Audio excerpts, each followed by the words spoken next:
Today, BeamNG released an update on the upcoming 0.39 update that's coming later this year, and this might be the most significant update ever announced for this game. There's been a lot of hype in particular about this update because it's been quite some time since we got the last update, and that isn't very usual for Beam. To get the biggest news out of the way first, the game is coming to PS5 later this year, and we have gameplay of it running on the PS5, which was revealed today. And this is something I never would have expected, especially since BeamNG has a ton of customizable keybinds. I often find myself having to reach for my keyboard even when I'm using the sim rig with the wheel just to use certain keybinds, so I'm really curious how this is going to translate over to console. I know that you can connect a keyboard and mouse to console, so I'm wondering if that's something that you'll have to do to get certain keybinds, or if they'll make it work somehow on the controller. Either way, I think that's going to be interesting to see how they handle that and work out some of the crazy keybinds. Another question I have is if PS5 is going to be supporting modding. I know that some console games already have modding support, although they never seem to have the same amount of customization as their PC counterpart. Even if the PS5 doesn't support modding, I still think BeamNG would be extremely popular on console due to the fact that Forza Horizon 6 is currently only available on PC and Xbox, and I think it's coming to PS5 later this year. I'm sure we'll get an answer to all of these questions soon, but as we get more information, I will keep you all updated. We now know that a huge part of the delay has been due to a graphics overhaul that they've been developing on for quite some time. So far, they've provided us with some new screenshots, so I'm going to have that up on the screen now. So we should be expecting volumetric clouds that cast their own shadows, a multi-scattering sky, improved fog, altitude-based fog. The screenshots show the new skybox and volumetric clouds off really well, and I think this is going to be a much welcome addition to the game. We should also be expecting a new direct 3D 12 renderer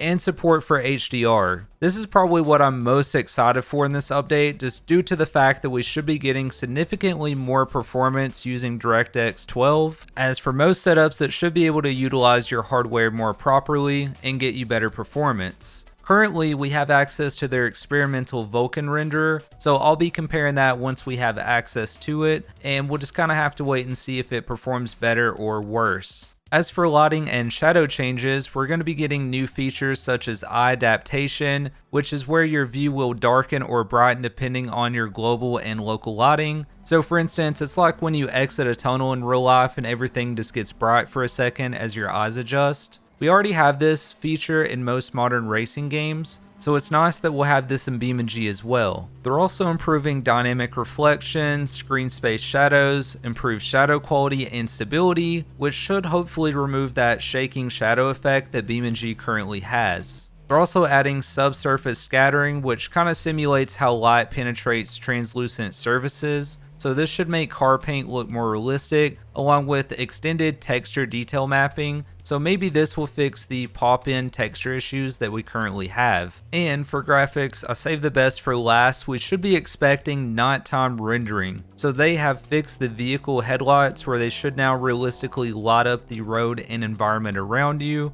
If you try to drive around at night currently in Beam, it's quite hard to see without adding some sort of lighting mods. So I'm really excited that we're going to have proper night driving. Moving on, we're going to be expecting a new vehicle, which was teased in the reveal today. We only have this 3-second clip of it, unfortunately, but it looks nice and it's a modern car, which BeamNG definitely needs more of. We're also getting a new orange peel paint effect. They're also working on updating the physics engine, so they're going to be including things like slipstreaming, side drafting, and bump drafting. I love this change, especially since I enjoy track racing in BeamNG kind of more than any other sim racer these days. With all the customization that we have available in Beam, it's just a lot of fun. And they're also adding dynamic dampening to reduce the force feedback oscillations. And this is great because my G29 goes absolutely crazy anytime I go off track or hit a rumble strip. So this is a much welcome change for us on the cheaper wheels for sure.